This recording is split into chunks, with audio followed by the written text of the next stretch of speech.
एक ऐसी सरजमीन जहां इंसान ने अक्ल, साइंस और फनून लतीफ़ा की बुनियाद रखी।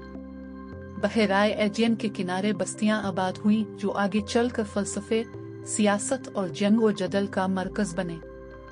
यूनान की तारीख 5वीं सदी क़ब्ल मसीह से शुरू होती है, जब शहर रास्त जैसे एथेंस और स्पार्टा उभरकर सामने आए। एथेंस जमहूरियत और फ़लसफ़े का गहवारा बना, जहां सुकरात, अफलातून और अरस्तु जैसे मुफक्रीन ने दुनिया को सोचने का नया तरीका दिया। दूसरी तरफ स्पार्टा अपनी अस्करी ताकत के लिए मशहूर था, जहां बचपन से ही लड़कों को सिपाही बनाया जाता था। यूनानियों ने साइंस और रियाजी में भी शानदार कारनामे सर अंजाम दिए।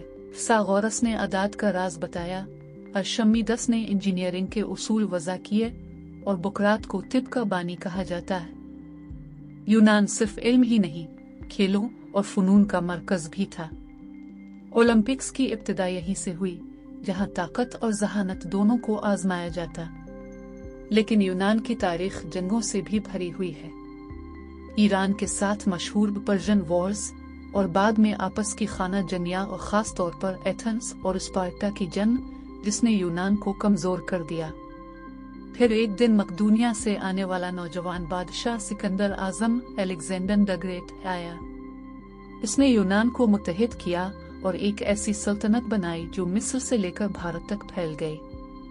सिकंदर के बाद भी यूनान के इल्म, फन और सकाफत ने रूमी सल्तनत और फिर पूरी दुनिया को मुतासिर किया।